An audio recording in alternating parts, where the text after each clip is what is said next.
گزشتہ ہفتے امریکی وفاقی تحقیقاتی ادارے FBI کی طرف سے سابق صدر ڈونلڈ ٹرمپ کی رہائش گاہ کی تلاشی کے بعد ریپبلکن عوامی نمائندوں نے خود FBI کے اقدامات کی تحقیقات کا مطالبہ کر دیا ہے۔ سابق صدر نے اپنی رہائش گاہ کی تلاشی کے بعد دیے جانے والے ایک انٹرویو میں FBI کے اقدام کو اپنے گھر پر ڈاکہ ڈالنے کے مترادف قرار دیا تھا، لیکن FBI کے مطابق یہ کارروائی ایک وفاقی جج سے سرچ وارنٹ حاصل کرنے کے بعد عمل میں لائی گئی۔ اس سرچ وارنٹ میں واضح کیا گیا تھا کہ انویسٹیگیٹرز کو شبہ ہے کہ سابق صدر وائٹ ہاؤس سے اپنے ساتھ انتہائی حساس نوعیت کی معلومات بھی لے کر گئے ہیں، جو کہ مبینہ طور پر کئی وفاقی قوانین کی خلاف ورزی ہے۔ سابق صدر ٹرمپ کے وکیل کو FBI کی طرف سے تلاشی کے بعد جو رسید دی گئی ہے، اس میں تلاشی کے دوران قبضے میں لی گئی دستاویزات میں سے کئی ٹاپ سیکرٹ دستاویزات بھی شامل ہیں۔ نیلوفر مغل اس وقت کیپٹل ہل سے ہمارے ساتھ ہیں، ان سے اس کیس کے بارے میں مزید جانتے ہیں۔ نیلوفر، سابق صدر ٹرمپ کے کیس میں جو تحقیقات ہو رہی ہیں، ان میں کیا ڈیولپمنٹس ہیں اب تک؟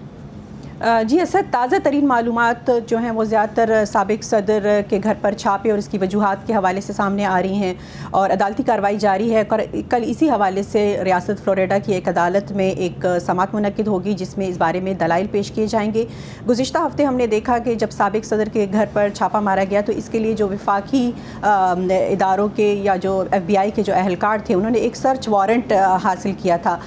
یہ سرچ وارنٹ انہیں ایک وفاقی جج نے جاری کیا تھا۔ آپ کو یہاں پر یہ بتاتے چلیں جو دیکھنے والے ہیں کہ یہاں پر کوئی بھی یعنی امریکی قانونی نظام کے تحت قانون نافذ کرنے والے ادارے جب بھی کسی کے گھر پر چھاپا مارنے جاتے ہیں تو انہیں ایک حلف نامہ جو ہے وہ جمع کرانا ہوتا ہے اور اس حلف نامے میں یہ بتانا ہوتا ہے کہ وہ جس جگہ پر چھاپا مارنے جا رہے ہیں وہ کتنا ضروری ہے اور یہاں سے ملنے والے شواہد جو ہیں وہ ان کی تحقیقات میں کس طرح سے مدد کر سکتے ہیں۔ تو گزشتہ کچھ دنوں میں جو کچھ ریپبلکنز ہیں اور میڈیا کے جو کچھ ادارے ہیں جن میں واشنگٹن پوسٹ بھی شامل ہیں، انہوں نے عدالت سے کہا ہے کہ وہ اس سرچ وارنٹ یا یہ جو چھاپا تھا اس بارے میں حلف نامہ جو ہے اسے منظر عام پر لے کر آئیں۔ اگر یہ حلف نامہ منظر عام پر آ جاتا ہے تو اس سے یہ پتہ چل سکے گا کہ ٹرمپ کے گھر سے ملنے والے جو دستاویزات ہیں وہ کس نوعیت کے تھے، کتنے حساس نوعیت کے تھے۔ خاص طور پر جو رپورٹ سامنے آ رہی ہیں جیسا کہ آپ نے بھی کہا کہ اس میں کچھ ہم دیکھ رہے ہیں کہ حساس نوعیت خاص طور پر اگر دیکھا جائے تو جوہری ہتھیاروں سے متعلق معلومات جو ہیں وہ شامل ہیں، لیکن عدالت کا یہ کہنا ہے کہ وہ اس حلف نامے کو جو ہے وہ جاری نہیں کر سکتے کیونکہ وہ تحقیقات کے لیے نقصان دہ ہو سکتے ہیں۔ نیلوفر، آپ سے ہم صدر ٹرمپ کے حامیوں کے رد عمل پر بھی بات کریں گے، لیکن صدر ٹرمپ کے دور میں قومی سلامتی کے مشیر جان بولٹن نے بھی مارالاگو میں ان کی رہائش گاہ پر چھاپے پر رد عمل دیا ہے۔ وائس آف امریکہ کی مونا شاہ سے ایک انٹرویو کے دوران بولٹن نے یہ بھی کہا اور کہ ان تحقیقات کے حوالے سے جو بھی ڈیٹیلز ہیں اور خاص طور پہ انہوں نے نومبر میں ہونے والے وسط مدتی انتخابات کے حوالے سے بھی بات کی۔ صدر ٹرمپ محفوظ معلومات کو سنبھال کر رکھنے میں بہت لاپرواہ تھے۔ ہم اس بارے میں مسلسل پریشان رہتے تھے، اس لیے مجھے لگتا ہے کہ یہ ایک جائز تشویش ہے۔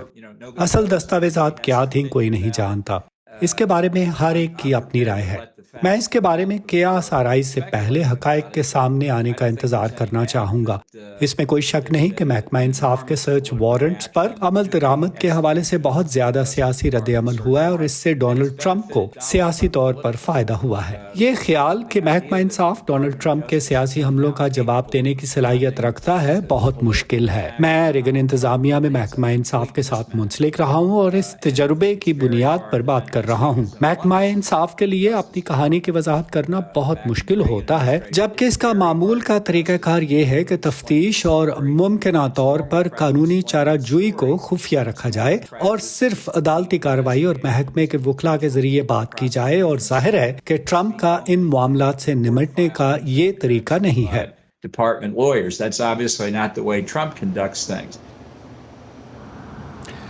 نیلوفر، جان بولٹن کا رد عمل آپ نے بھی سنا، صدر ٹرمپ کے حامی کیا رد عمل دے رہے ہیں اس پر، اور خاص طور پر FBI کو بھی تو خاصی تنقید کا سامنا ہے ریپبلکنز اور صدر ٹرمپ کے حامیوں کی طرف سے۔ جی اسد، بالکل، اگر ہم صدر کے حامیوں کی بات کریں، ان کے اتحادیوں کی بات کریں تو سب سے پہلے تو صدر ٹرمپ جو ہے، سابق صدر ٹرمپ جو ہیں وہ خود یہ کہتے آ رہے ہیں کہ FBI کا یہ جو چھاپا تھا یہ غیر ضروری تھا، غیر مناسب تھا، اور انہوں نے کہا ہے کہ جو اس حوالے سے حلف نامہ ہے اس کو بھی انہوں نے جاری کرنے کا مطالبہ کیا ہے۔ ریپبلکنز جو ہیں ان کی جانب سے ملا جلا رد عمل سامنے آ رہا ہے۔ اگر ہم دیکھیں تو سینیٹر رک اسکاٹ ہیں اور ریپبلکن رہنما پال گوسن FBI پر اور اس کی کارروائی پر تنقید کی ہے. ریپبلکن کے جو دیگر حامی ہیں، ٹرمپ کے جو حامی ہیں اور اتحادی ہیں، انہوں نے یہ کہا ہے کہ اگر وہ نومبر کے انتخابات میں کانگریس کے دونوں ایوانوں پر اپنا کنٹرول حاصل کر لیتے ہیں تو وہ جو محکمہ انصاف ہے اور پھر جو اٹارنی جنرل ہیں ان کا باقاعدہ تحقیقات کا وہ مطالبہ کریں گے. اور ہم یہ دیکھ رہے ہیں کہ اس کے ساتھ ایوان کے جو اقلیتی لیڈر ہیں میک کارتھی، انہوں نے بھی کہا ہے کہ وہ اس بارے میں باقاعدہ تحقیقات کا جو ہے آغاز کریں گے. یہاں پر یہ بتاتے چلے کہ ہاؤس جوڈیشری جو کمیٹی ہے اس کے 18 ریپبلکن ارکان نے اٹارنی جنرل کو ایک خط بھی لکھا ہے جس میں انہوں نے یہ کہا ہے کہ وہ اس واقعے کے سے متعلق جو دستاویزات ہیں یا جو بھی تفصیلات ہیں اس کو محفوظ رکھے اور وہ جلد از جلد ان کے حوالے کریں. جی سر. بہت شکریہ نیلوفر مغل، آپ ہمیں اپڈیٹ کر رہی تھی اس حوالے سے اس پورے کیس پہ جو اب تک کی ڈیولپمنٹس ہیں اس بارے میں.